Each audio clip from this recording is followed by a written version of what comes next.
Hukum bisnis adalah suatu perangkat hukum yang mengatur tata cara pelaksanaan urusan dan kegiatan dagang, industri maupun keuangan yang terhubung dengan produksi atau pertukaran barang maupun jasa, di mana hal tersebut memiliki suatu risiko tertentu dengan usaha tertentu serta motif tertentu pula. Terdapat dua sumber hukum yang berlaku di Indonesia, yaitu sumber hukum material dan sumber hukum formil. Pengertian hukum ketenagakerjaan. Hukum ketenagakerjaan adalah bagian penting dalam sistem hukum suatu negara yang bertujuan untuk melindungi hak-hak pekerja dan menciptakan hubungan yang seimbang antara pekerja dan pengusaha. Hukum ketenagakerjaan juga berkontribusi dalam memajukan kesejahteraan sosial, ekonomi, dan politik suatu negara. Contoh hukum ketenagakerjaan yaitu yang pertama, Undang-Undang Nomor 13 Tahun 2003. Yang kedua, Peraturan Pemerintah Nomor 78 Tahun 2015 tentang pengupahan. Yang ketiga, Undang-Undang Nomor 2 Tahun 2004. Yang keempat, Peraturan Pemerintah Nomor 35 Tahun 2021. Yang kelima, Undang-Undang Nomor 13 Tahun 2003. Yang keenam, Peraturan Menteri Ketenagakerjaan Nomor 27 Tahun 2013. Hubungan antara hukum bisnis dan ketenagakerjaan, yaitu kontrak kerja dalam hukum bisnis ketenagakerjaan ialah perjanjian serta aturan tertulis dari pemberi kerja kepada pekerja, mengatur berbagai aspek hubungan kerja di antara keduanya. Kontrak tersebut berfungsi sebagai dasar hukum dalam melindungi hak dan kewajiban keduanya. Ruang lingkup ketenagakerjaan. A. Seperangkat sistem hukum. B. Subjek hukum yang memiliki kompetensi dan kewenangan. C. Mengatur aspek-aspek ketenagakerjaan. D. Berwawasan keadilan, bertanggung jawab, dan bermartabat. E. Keseimbangan hak dan kewajiban para pihak. F. Bertujuan untuk individu dan nasional. G. Kesejahteraan hidup dan ketentraman berusaha. Asas hukum ketenagakerjaan.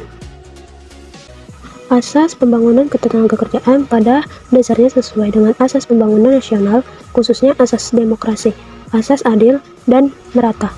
Hal ini dilakukan karena pembangunan ketenagakerjaan menyangkut multidimensi dan terkait dengan berbagai pihak, yaitu antara pemerintah, pengusaha, dan tenaga kerja. Asas hukum ketenagakerjaan.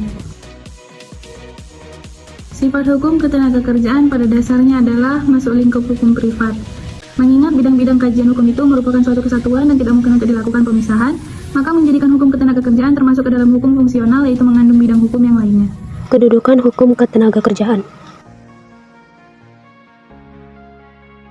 Hukum ketenagakerjaan sudah masuk ke dalam ranah hukum publik, baik dalam aspek hukum tata usaha negara dan atau hukum pidana.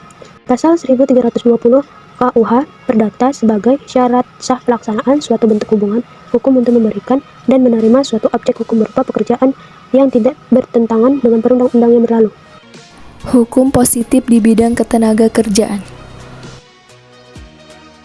Undang-Undang Dasar 1945 sebagai perangkat hukum tertinggi dalam hierarki perundangan negara Republik Indonesia merupakan sumber dari segala sumber hukum positif dalam tatanan ketatanegaraan dan kehidupan setiap warga negara Indonesia. Undang-Undang Dasar 1945 dan Pancasila sebagai landasan dan falsafah hukum Indonesia menetapkan kewajiban negara untuk memfasilitasi warga negaranya agar dapat memperoleh pekerjaan dan kehidupan yang layak. Dengan pembangunan infrastruktur dalam rangka menyediakan lapangan pekerjaan dan sistem hukum ketenagakerjaan diharapkan dapat memenuhi kepentingan-kepentingan pihak-pihak yang terlibat guna mewujudkan aspek penegakan hukum. Selanjutnya, studi kasus. Studi kasus di sini ialah tentang seorang tenaga kerja telah mengikat dirinya dalam suatu perjanjian kerja. Pembahasannya ialah bahwa seorang tenaga kerja yang mengundurkan diri sebelum tanggal mulai kontrak kerja, yaitu pada tanggal 1 Desember 2016, dapat dianggap melakukan pelanggaran perjanjian. Perusahaan berhak memanggil tenaga kerja untuk menyelesaikan masalah ini melalui musyawarah. Jika tidak tercapai kesepakatan, proses mediasi dapat dilakukan. Dan jika gagal, masalah dapat dibawa ke pengadilan hubungan industrial. Tenaga kerja wajib membayar penalti sesuai dengan ketentuan kontrak yang telah disepakati.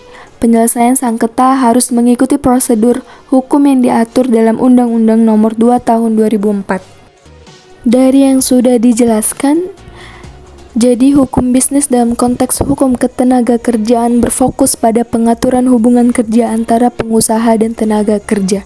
Tujuannya adalah melindungi hak dan kewajiban kedua belah pihak untuk menciptakan hubungan kerja yang adil dan seimbang. Aspek hukum ketenaga kerjaan mencakup perjanjian kerja, upah, pemutusan hubungan kerja, serta penyelesaian perselisihan. Dalam praktiknya, hukum ketenaga kerjaan berfungsi sebagai kerangka legal untuk menyelesaikan sengketa melalui mediasi, bipartit, atau proses pengadilan, guna memastikan bahwa baik pekerja maupun pengusaha memenuhi tanggung jawab dan hak mereka sesuai dengan peraturan yang berlaku. Baiklah, selesai sudah penjelasan dari kami, semoga bermanfaat. Sekian dan terima kasih. Wassalamualaikum warahmatullahi wabarakatuh.